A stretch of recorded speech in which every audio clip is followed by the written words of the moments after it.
Hello and welcome back to the Final Fantasy Tactics All Oracles Challenge, being recorded here in February of 2022. Hope you are doing well wherever and whenever you are.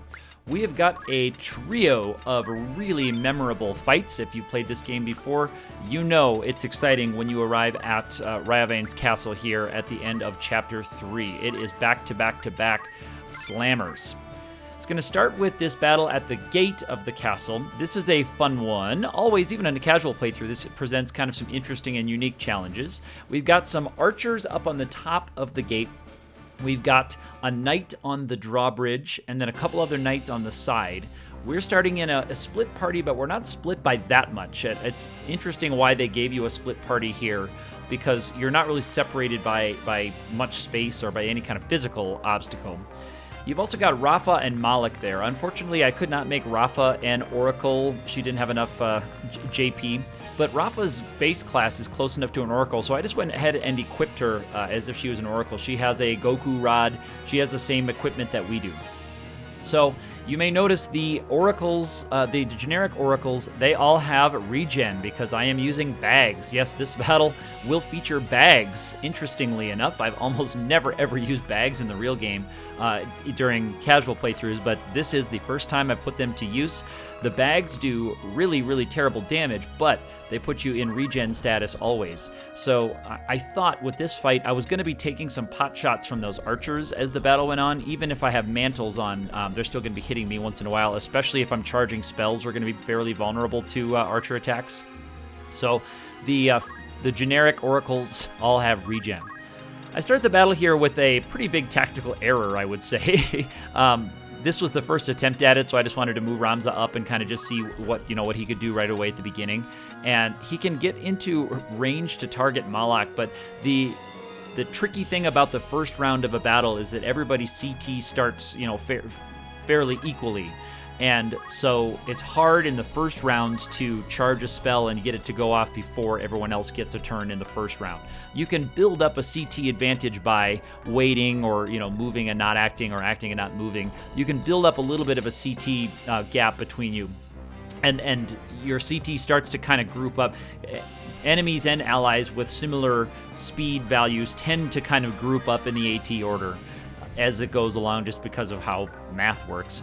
But right at the beginning, it's hard to charge something. So right now, Ramza is charging that attack, and as I was looking at this, I was like, wow, he's really vulnerable to archers right now because he's just charging. So archers are going to have 100% chance to hit him. His mantle is not going to dodge, and he's going to take extra damage if he takes any hits. So don't do this, kids. If you're playing this one at home, I would not recommend doing that right away. I would have gone ahead and just moved Ramza back a little bit, because these archers with longbows immediately are in range of these guys. And so that one is 100% to hit, and it did some bonus damage. I'm only fortunate here that they seem to want to go after Rafa just because of her squishier status, I suppose. So instead of going for 100% chance to hit on a meaningful character, they go for less than 100% to hit meaningless characters. Malik and Rafa will teleport away together as a unit. So again, I don't even know why I moved Ramza up here. So he is out of the move and attack range of that knight, so I knew he was safe there. It was just the archers that I didn't consider. So now that knight has been drawn up a little bit, so that knight is going to be a target for us. We'll be able to get to that knight and hopefully disable the knight before he can start hitting us. There are two other knights. I moved everybody over here to the drawbridge because the knight that's floating down there in that little corner is going to take him several rounds to get to us, and the knight on the other side of the battle is going to take that knight even longer to get to us. So you can kind of go either way. With most physical parties, you're going to want to go on the other side, the left side, where you can kind of gradually climb the wall. With our casting class, though, we have the kind of distance that we can just run up to the gate of the drawbridge, and we can still hit most of that platform on top. So the archers are still going to be vulnerable to our attacks, and if we can get close enough there, we maybe even be able to dodge line of sight from them, so that it might be difficult for them to target us from where they are. We might be greater than what their arc can do. We'll see if that becomes important as the battle goes on here. But now you can see our characters have kind of grouped up in the CT and the enemies will start to group up as well. And now regen is a really valuable asset for this one. So she gets MP when she moves, and she's going to get like 28 HP when her turn ends. So I'm targeting a few paralyzes on that knight. So hopefully that knight can get hit with paralyze, and then we can actually use that knight to just kind of use life drain on him. Since the bag is not really going to do meaningful damage. This bag has the base damage of 12, and our multiplier is 1 to 3 on that base damage of 12. So it's not like the weapon attack is 12. It's not like you get a multiplier like 10 times that. It's just the base damage is 12, so it's either going to do 12, 24, or 36 as its base damage. So here comes Paralyze, and yeah, best case scenario, we get this knight paralyzed, and then we can just kind of work on him slowly. He's our biggest threat down here. Rafa's going to come up, and Rafa has a stick, and so that knight is don't act, so he actually is vulnerable to her. Even with his shield, he cannot dodge her. It's a little bit fortunate that she did not inflict the innocent status on the knight. It wouldn't have been too bad because Ramza still does have a stick, so Ramza would be able to do nice damage with that knight, but Ramza took that nasty hit from the archer there, so he doesn't want to stay up there too much. He wants to get some hit points because he doesn't have regen. The only female units can equip the bag items, so Ramza is not able to equip the bag and get regen. He can't get the benefit from that. But that's okay. So Malak is in Donak status. Rafa is going to take another target from the archers. And Rafa was actually a perfect sponge here because she took a bunch of the archer arrows before we could actually come up and disable the archers ourselves.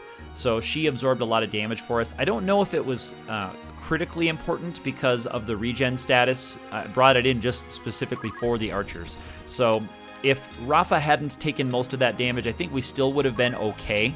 If we just had like any oracles who got hit with an arrow, they could retreat a little bit for a couple of turns to pick up that HP.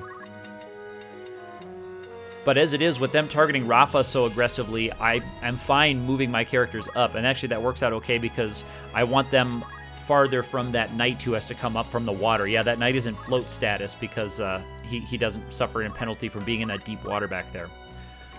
But I want to, at the same time, be evading that knight, hitting that knight when I can, also working on this knight that's in don't act status because, of course, don't act doesn't last forever.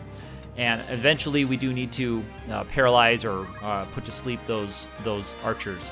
So we're going to target a sleep spell here, and the sleep spell is going to hopefully knock that one into sleep status, and then we can try to get the other ones as well. So if we can slow them down at least to stop their attacks, we can then work our way slowly up there, and of course finish these knights off as they're coming up to us. I believe for this battle I still have the mantles on, so I didn't get aggressive and throw on the boots. The boots would have been helpful in getting them up to the archers more quickly, but I kind of, you see, I took a defensive path here, so I went with the mantles to dodge, because I thought about the knights attacking as well. So I knew there'd be knights swinging swords at us and archers swinging arrows at us. So I decided to go for that. The boots could have been helpful, and it would have been an interesting mix to see if they had the boots for more aggressive movement and the regen for restoring the hit points that were lost. And so here I'm just checking the stats of those archers and the names of those archers so that I know who's going to move, and I think that one at the back, that Cassie or Casey, is going to move before the sleep, but the other ones are not, so... There was another charge attack. I didn't mention this, by the way. Rafa went ahead and teleported away with Malak. When she got down to critical, they both will teleport away. And that's something I actually forgot as I started this fight because I haven't fought it in so long. I forgot you don't really have to touch Malak at all because once Rafa gets into critical status, or even less than critical status, not even critical status, she'll teleport away and Malak will follow her. So now we're just left with these regular old units. And so here's the first sleep that targets that front archer, and sure enough, right there, boom, that archer is asleep. And Ramza's going to be getting himself up to full health here now that he's got a couple of drains on. So Ramza's full health. He should be close to full MP because he's got move MP up. He's moving around. So now the archer's going to be targeting us, and whenever we're charging, we'll be vulnerable. And so the mantles are not going to protect us there. So that was a smart call by the archer. And we're almost always going to have somebody charging as the battle goes on. So that's why I really wanted to disable the archers as much as possible. Having sleep on 2 of them is really helpful. The third one could choose to attack one and wake them up. And that is, I mean, I don't mind that, obviously. It's some damage to them, and they don't really have any recovery that I saw. So I don't mind them getting a little damage, and I can always reapply some of those statuses. I used Sleep because Sleep has a vertical tolerance, so you could target one of those archers is half a tile higher than the other one, and Sleep will target the area of effect on that. Don't Act, you do have to have it exactly the same height for it to, for Paralyze to target more. I've talked about that in some other videos, but that's why I chose Sleep in that case. Sleep has a lower chance to hit, but it does have an advantage that it lasts longer by itself unless an enemy can remove it with an attack. But it has a lower chance to hit, so I'm happy that it is Sleep here. I would have definitely gone for Paralyze if I could have targeted more than one of them. So now I'm looking to see where I can move the torches there. Create an obstacle. That's a tile that you can't move over or stop on. So you have to be able to kind of go around it. And my jump is not too high, so it's not super easy for me to get around, and my movement's only 3. So as my characters bunch up, they kind of restrict each other's movement a little bit, because if your movement's only 3, you can't stop on a tile with your characters. You can move through tiles with your characters. You can't stop on them, though. So that one missed, and so now, unfortunately, that Knights Don't Act status just expired. I've got a charging Oracle there, and so I'm going to try to see what I can do to him. I can target him with something over here, and I could either do a Life Drain to be more aggressive, or I could do a Paralyze, but the problem is there that Paralyze is going to proc after that Knight gets a turn. Life Drain will go before he gets a turn. So if I get a little bit more aggressive here, I can go for Life Drain to try to get him partway down, and then Ramza's going to get a turn after her.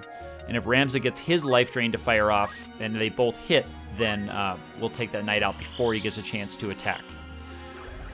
Now, it wasn't as dangerous as it could have been because she wasn't charging her Paralyze on the archer when the Knight was going to get a turn. So she would get the dodge from her mantle, and she would get the her defense bonus on top of that as well. So she, likely would have survived and not taken too much damage. But now here, before moving, I see Ramza's Life Drain is going to fire immediately, and he can move into range of that Knight. So Ramza's going to move up. It moves him away from that trailing Knight, and so he's away from that Knight, and it gets him into range of this Knight, and also gets him closer to going up the steps on the side of the gate there to eventually end the fight there up by the archers.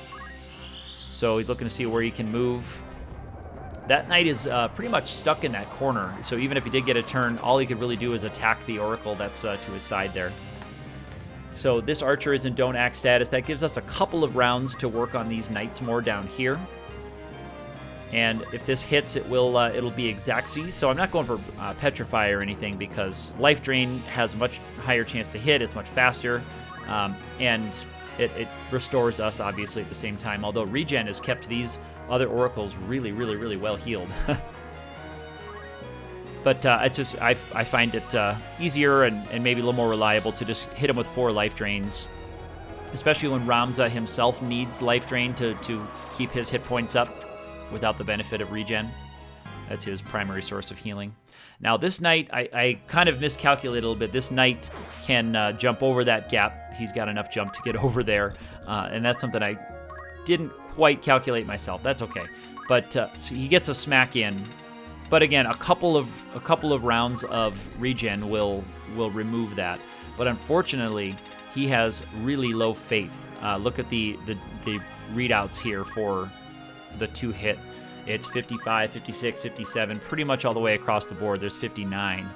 So his faith is really low. I think I even check it here in a second. So we do need some to land. Thankfully, this one lands. It does the damage. So, but that would mean that things like Petrify would be in the 20s maybe to hit. So I could be casting Petrify all day on this Knight. But that's okay. We're halfway there. We got 2 of them down.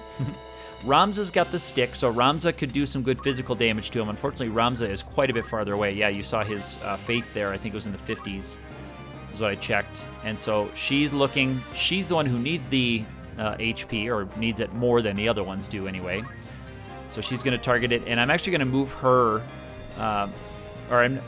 do I choose to move her? I think I thought about moving her, but I think I decided to just kind of keep her right here. Just keep it aggressive. If this hits, then she gets restored. If it misses, she's standing there facing him, and that was my calculus there. She's facing him, and she has the mantle, so she gets a pretty good chance to dodge if he takes a swing at her. And I knew that regen was going to recover some of it, so I think that was a smart play. It was a good play to keep her there. So she'll get an action faster, and we didn't waste a move putting her over there. And so Ramza's going to get it to land, because we did miss the life drain on the one who took a hit, but so she picked up some hit points anyway. Okay, and so this one's a lower chance to hit, but if it does, it's Xaxes, and then we can work up on the archers. So I'm going to target a couple of them here and just hope that either one of them hits. And that archer is still in paralyzed status, so nothing she can do. The other two are sleeping, nothing they can do. So as of right now, this is kind of a one-on-one battle. I guess the only advantage to moving the other one would have been that Ramza could have gotten a stick attack in, but with that knight not paralyzed, he would have had a chance to dodge it with a shield, or I don't know if he had a mantle. I didn't check any of the equipment. That's not the floating knight, so he may have had a mantle too. Okay, so now I'm looking to see what I can do here, and I'm going to go ahead and just reapply sleep to these two, because that will, I think it resets their sleep timer. I'm not 100% sure, but I think it does. I think it did at least when I made this recording. And I can try to also reapply Don't Act status here, because it expires right there. I am promised I am not as good as that. I was not that good to be able to predict it exactly, but I knew that it was coming soon-ish, that the Don't Act status was going to expire. So I'm glad I reapplied it. That gives us a couple more rounds, I don't know, 3 rounds or something, to get everybody up here. And I guess the plan is we don't have to be too careful on this one, especially with regen on everybody. Archers are not the most damaging characters, and we can pick up most of their damage with regens, especially outnumbering them 5-3. So even if they're hitting us for 40 or 50, that's 2 rounds that we can recover all of that at the same time we're hitting them, and even if we're draining them, we can recover it even faster. Now this is the part of the battle where I wish I could switch to the sticks, because the sticks would have made this ending part a lot faster. And we didn't really, need the safety of regen anymore at this point in the battle, now that the knights are gone and the archers are incapacitated, so we're just facing them, one at a time, or however many at a time we want to face. But sadly, we can't change our equipment without that skill, and oracles don't have that skill, so I didn't use it. So Ramza it shall be. Ramza with the rod is the best damage dealer here, because the life drain, of course, as you know, is a percentage-based attack, so it just takes 25% of their max HP, no matter what their status is, no matter who they are. So for bigger enemies, it drains a lot more life. For enemies that are squishier, it takes less. You notice that Petrify was a 0% on the back archer there, the one that's behind. I believe that's because of her accessory there. Yep, so she is protected from Petrify. So while these ones are sleeping, I'm just going to see if I can roll a Petrify on one of them, while the other 2 up there are working on draining the hit points from the Don't Act archer. We can target some Petrify spells on at least this one. And then Ramza can always do a lot of damage to the other one that's sleeping with his rod when we're ready to wake her up. So if we got a Petrify to land here, that would just save us some time later on in damaging this last one down. And so I don't know how many to put on here. Our chance to land these is lower than I'd like. We don't have the same kind of higher faith characters or nicer compatibility as we did with the knights down there. I feel like we had a lot better chance to land on those knights, and that's okay. I'm happy about that. those are the more dangerous enemies at the beginning of the battle anyway. But now it just means that a lot of these are going to miss. There was a 72% to land that one. So here comes a couple more life drains. And life drain, is, as I said, is really our only source of offense. The bags are lower than this. They'll do less damage than a life drain will. They might be more accurate, but they'll do less damage. And so that archer lives to fire another day. So here comes another. This is the third petrify attempt on this archer, and also miss. So we're 0 for 3 on. Or sorry, here comes the third petrify. That was 0 for 2. And I remember how this shook out. This one makes it 0 for 3. All right, so now that archer is out of don't act status, and I need to decide what I want to do. You know, how do I best use everybody? And I decided to have Ramza just go ahead and make the swing right here. It gives her 220 damage. She's nearly gone, nearly out of there, and then sleep actually expires on the other one right away, immediately. And so this is interesting right here. So she moves back behind, and I look at what my turn list is, and I look at what to do if it's worth trying to incapacitate them again. If she had a stick, she just finish it off. Now right here, if that had rolled the 36, then that would have been lethal for that archer. But sadly, the bag attack stayed at 24. So I did not get my nice 36 damage readout. And so we have got a hit there. I'm just going for the drain life to finish this one up. And yeah, she's fully, she's not in paralyzed or anything, so she's awake and she's fully ready to fire with the wind slash bow. I think it's a wind slash bow she has. All right, so there's one down. We're gonna be facing off against some on their feet archers here, but you notice we're pretty close to full health and full MP pretty much all the way around. So there, that archer is charging. So that archer is able to act as well.